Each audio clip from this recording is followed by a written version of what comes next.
ನಾನು ಹೇಳ್ತಾ ಇದ್ದೆ ಇಡಿ ತನಿಖೆ ಅಂತಂದರೆ ಅಷ್ಟದಿಗ್ಬಂಧನ ಥರ, ಅಂದರೆ ಈ ಹಿಡಿದು ಬಿಡುತ್ತೆ ಒಂಥರ, ಸಂಪೂರ್ಣ ಆವರಿಸ್ಕೊಂಡ್ಬಿಡುತ್ತೆ. ಇಡಿ ಅಲ್ಲ, ಅದು ಏಡಿ, ಆಕ್ಟೋಪಸ್ ಥರ ಎಲ್ಲ ಕಡೆಯಿಂದಲೂ ಕೂಡ ಆವರಿಸ್ಕೊಳ್ಳುತ್ತೆ. ಎಲ್ಲಿಂದ ದುಡ್ಡು ಬಂತು, ಏನು ಎತ್ತ, ಯಾರ್ಯಾರ ಅಕೌಂಟ್ಗಳ ಹಣೆ ಬರಹ ಏನು, ಯಾರ್ಯಾರ ಅಕೌಂಟ್ಗಳಲ್ಲಿ ಎಷ್ಟೆಷ್ಟು ದುಡ್ಡಿನ ಪ್ರಮಾಣ ಜಾಸ್ತಿ ಆಗಿದೆ, ಆ ದುಡ್ಡಿನ ಪ್ರಮಾಣ ಜಾಸ್ತಿ ಆಗಲಿಕ್ಕೆ ಕಾರಣ ಏನು, ಯಾವ್ಯಾವ NGOಗಳು ಕೈ ಜೋಡಿಸಿವೆ, ಬೇರೆ ಬೇರೆ ಸಂಘಟನೆಗಳು ಸಂಘ ಸಂಸ್ಥೆಗಳಿಂದ ಹಣ ಎಷ್ಟು ಬಂತು, ವಿದೇಶದಿಂದ ದುಡ್ಡು ಎಷ್ಟು ಬಂತು, ಒಡನಾಡಿ ಸಂವಾದ ಸಂಸ್ಥೆಗಳು ಇವೆಲ್ಲ ಬ್ಯಾಂಕ್ ಖಾತೆಗಳನ್ನು ಜಾಲಾಡುತ್ತೆ, ಡೌಟೇ ಇಲ್ಲ. ಒಂದು ವೇಳೆ ಏನಾದರೂ ಯಾವುದಾದ್ರೂ ಒಂದು ಸಂಸ್ಥೆಯಿಂದ ಬಂತು ಅಂತ ತಿಳ್ಕೊಳ್ಳಿ, ದುಡ್ಡು ಬಂದಿತ್ತು ಅಂತ ತಿಳ್ಕೊಳ್ಳಿ, ಆ ಸಂಸ್ಥೆಯ ಮೂಲಕ ಕೈ ಹಾಕುತ್ತೆ. ಅದಕ್ಕೆ ಯಾವುದಾದ್ರೂ ಬೇರೆ ಸಂಸ್ಥೆಗಳಿಂದ ಬಂದಿತ್ತು ಅಂತ ತಿಳ್ಕೊಳ್ಳಿ, ಆ ಸಂಸ್ಥೆಗಳಿಗೂ ಕೂಡ ತನ್ನ ಕೈ ಚಾಚುತ್ತೆ. ಇಡಿ ಅದಕ್ಕೇನೆ ಇಡಿ ಅಂದ ತಕ್ಷಣ ಒಂಥರ ನಡುಕ ಶುರು ಆಗುತ್ತೆ. ಈ CBI, ಈ IT, ಇಡಿಗೆ ಬಂದುಬಿಟ್ರಂತೂ ಮುಗಿದೋಯ್ತು ಕತೆ. ಯಾಕಂದರೆ ವಿದೇಶದಿಂದ ಬಂದಿರುವಂಥ ಹಣದ ಮೇಲೇ ಇದರ ಕಣ್ಣಿರುತ್ತೆ.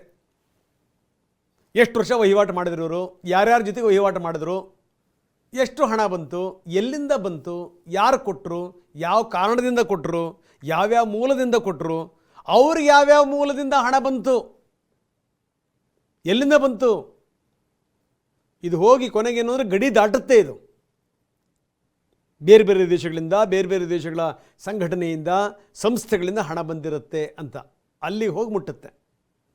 ಯಾಕಂದರೆ ಈ ಇಷ್ಟೊಂದೆಲ್ಲ ದೊಡ್ಡ ಮಟ್ಟದಲ್ಲಿ ಈ ದನಿ ಎದ್ದಿತ್ತು, ಆ ಕೂಗು ಎದ್ದಿದ್ದು, ಅದನ್ನೆಲ್ಲ ನೋಡಿದಂಥ ಸಂದರ್ಭದಲ್ಲಿ ತಮಾಷೆ ಸಂಗತಿನೇ ಇದು.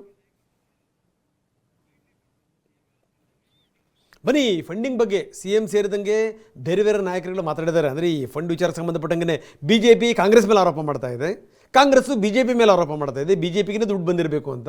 ಈ ಕಡೆಗೆ ಅಲೆ ಇಡಿ ಎಂಟ್ರಿ ಆಗಿದೆ. ಮುಂದಿನ ದಿನಗಳಲ್ಲಿ NIA ಎಂಟ್ರಿ ಆದರೂ ಕೂಡ ಅಚ್ಚರಿ ಇಲ್ಲ. ನಾಯಕರು ಏನು ಹೇಳ್ತಾರೆ ಬನ್ನಿ ನೋಡೋಣ.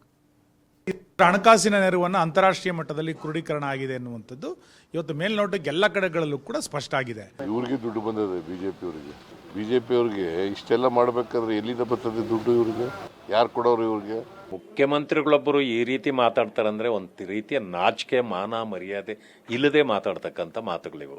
ಒಂದು ರಾಜಕೀಯ ಪಕ್ಷಕ್ಕೆ ಎಲ್ಲಿಂದ ಹಣ ಬರ್ತದೆ? ಕಾಂಗ್ರೆಸ್ಗೆ ಎಲ್ಲಿಂದ ಹಣ ಬರ್ತದೆ? ಕಾಂಗ್ರೆಸ್ ಏನು ಹೋಗಿ ಹೊಲದಲ್ಲಿ ದುಡಿತದ?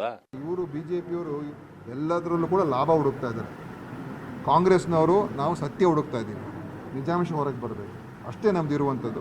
ಪಾಪ ಮಾಡಲಿ, ರಾಜಕೀಯವಾಗಿ ಮಾಡ್ತಾ ಇದ್ದಾರೆ, ಮಾಡಲಿ. ಇದರಿಂದ ಅವರಿಗೆ ರಾಜಕೀಯ ಲಾಭ ಸಿಗ್ತದೆ ಅಂತೇಳಿ ಅನ್ಕೊಂಡಿದ್ದಾರೆ, ಅದು ಸಿಗೋದಿಲ್ಲ. ರಾಜಕೀಯವೇ ಬೇಕಾಗಿಲ್ಲ. ಅದರಲ್ಲಿ ರಾಜಕೀಯ ಲಾಭ ಪಡೆಯಲಿಕ್ಕೆ ಹೋಗಿದ್ದೀರಿ, ನಿಮಗೆ ಲಾಭ ಆಗೋದಿಲ್ಲ. ನಮಗೆ ಲಾಭ ಬೇಕಾಗಿಲ್ಲ, ನಮಗೆ ರಾಜಕೀಯ ಲಾಭಕ್ಕಾಗಿ ನಾವು ಮಾಡುವಿಲ್ಲ.